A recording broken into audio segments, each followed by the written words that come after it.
बिस्मिल्लाहिर्रहमानिर्रहीम। अस्सलाम वालेकुम dear students, I am your biology instructor Ubaidur Rahman Baig. आज हम चैप्टर 5 का लास्ट टॉपिक बहुत इंपॉर्टेंट है, होम्योस्टेसिस को पढ़ने जा रहे हैं। आपकी किताब में कुछ इस तरह से ये टॉपिक दिया गया है, लेकिन हमने सबसे पहले इस टॉपिक के पीछे करिकुलम के एसएलओस को पढ़ना है। आज जो पहला एसएलओ हम कवर करेंगे बच्चों, वो है describe the advantages of homeostasis. आप होम्योस्टेसिस के एडवांटेजेस तभी बताएंगे जब आपको पहले होम्योस्टेसिस का पता हो।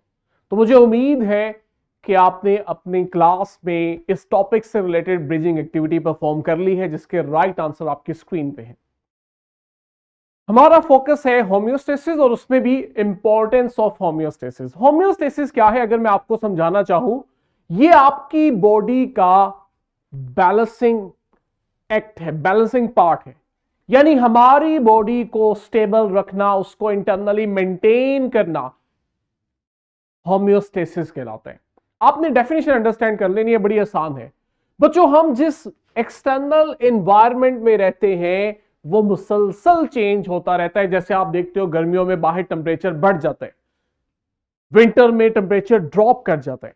तो हमारा एक्सटर्नल एनवायरनमेंट कंटिन्यूअसली वेरी करता है, लेकिन इस वेरिंग एनवायरनमेंट में, बदलते माहौल में, हमारी बॉडी का वो मैकेनिज्म जो हमारी बॉडी के इंटरनल एनवायरनमेंट को मेंटेन कर रहा होता है, स्टेबल कर रहा होता है, उसको चेंज होने से रोक रहा होता है, ये जो मैकेनिज्म है बच्चों, इसको आप होम्योस्टेसिस कहते हैं। और ये तभी मुमकिन होता है जब आपकी बॉडी के डिफरेंट ऑर्गन सिस्टम्स और उनके ऑर्गन्स मिल के काम करते हैं।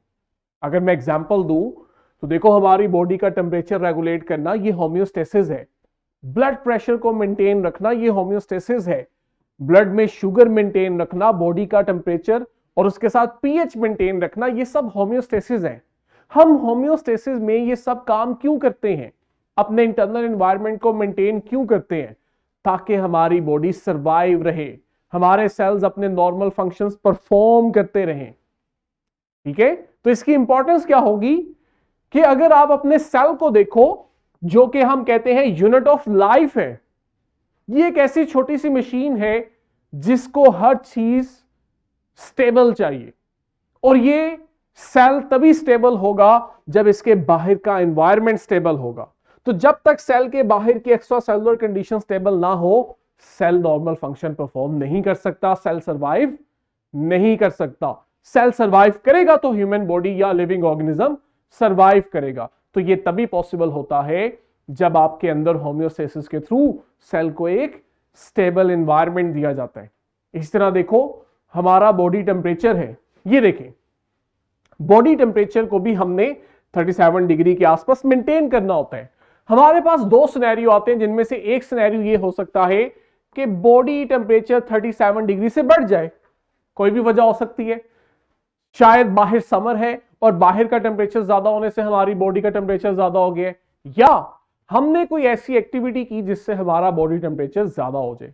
तो जब बॉडी टेम्परेचर ज्यादा होता है ना, तो इसको डिटेक्ट करके सिग्नल जाता है ब्रेन के पास। ब्रेन में एक रेगुलेटरी सिस्टम होता है जो इस राइज इन टेम्परेचर को डिटेक्ट करके सिग्नल देता है हमारे स्वेट ग्लैंड्स को।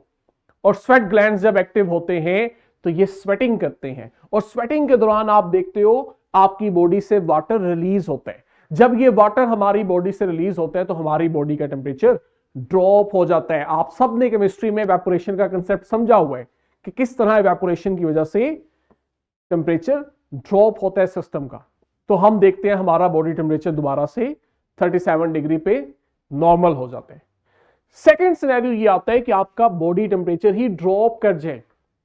ये जो टेम्परेचर ड्रॉप होता है, ये भी एज ए सिग्नल या स्टिमुलस डिटेक्ट होकर ब्रेन को जाता है, और ब्रेन का रेगुलेटरी सिस्टम सिग्नल देता है मसल्स को कि वो कंट्रैक्शन स्टार्ट करें, और शिवरिंग होती है। आपने देखा है ना, सर्दियों में जब ठंड ज्यादा लगती है तो हमारे मसल्स कंट्रैक्ट करते हैं, हमें शिवरिंग होती है। इस शिवरिंग के नतीजे में असल में हमारी बॉडी हीट जनरेट कर रही होती है ताकि हमारी बॉडी का टेम्परेचर दोबारा राइज होके 37 डिग्री पे आ जाए। तो ये भी होम्योस्टेसिस की वजह से होता है बच्चों। इसी तरह आप कोई भी जूस ड्रिंक कर रहे हैं, फूड की इंटेक कर रहे हैं, तो अल्टीमेटली हमारे ब्लड में ग्लूकोज लेवल ज्यादा हो जाते हैं। जैसे ग्लूकोज लेवल ज्यादा होता है, पेंक्रियास के पास सिग्नल जाता है, पेंक्रियास से एक हार्मोन आता है इंसुलिन, जो आके इन ग्लूकोज को सेल्स में भेजता है और ब्लड के अंदर ग्लूकोज लेवल को दोबारा से नॉर्मल करता है। हम कहते हैं ब्लड का ग्लूकोज लेवल नॉर्मल हो गया है होम्योस्टेसिस की वजह से। नेक्स्ट देखो, एक और एक्टिविटी जो हम डेली लाइफ में देखते हैं, जब आप बहुत ज्यादा एक्सरसाइज करते हैं, जॉगिंग कर रहे हैं, रनिंग कर रहे हैं, जिम जा रहे हैं, तो आपकी बॉडी को ऐसी सिचुएशन में ज्यादा ऑक्सीजन चाहिए होती है, नॉर्मल से भी ज्यादा। इस ऑक्सीजन को सप्लाई करने में फिर आप देखते हो आपको तेज तेज सांस आते हैं, आपका रेट ऑफ ब्रीदिंग बढ़ जाता है और साथ ही हार्ट बीट का रेट भी बढ़ जाता है। ये ऐसे ही नहीं होता, इसके पीछे रीजन होती है। जब आपका रेट ऑफ ब्रीदिंग बढ़ता है बच्चों, तो ऑब्वियस सी बात है कि आप ज्यादा एयर इनटेक करते हैं और आपकी बॉडी को ज्यादा ऑक्सीजन मिलती है, और उस ऑक्सीजन को बॉडी के तमाम सेल्स तक पहुंचाने के लिए हार्ट बीट ज्यादा होती है, ताकि ज्यादा से ज्यादा ब्लड बॉडी सेल्स की तरफ जाए और उसके साथ ऑक्सीजन भी जाए। तो ये बच्चों हमारे पास इंपॉर्टेंस है होम्योस्टेसिस की। आपके पास क्लास में करने के लिए फॉर्मेटिव चेक है और घर से करने के लिए थ्राइव है, जिसे आप करेंगे तो आपको ये टॉपिक अच्छे से याद हो जाएगा। कल हम इंशाल्लाह इसका लास्ट टॉपिक पढ़ेंगे। टिल देन, अल्लाह हाफिज।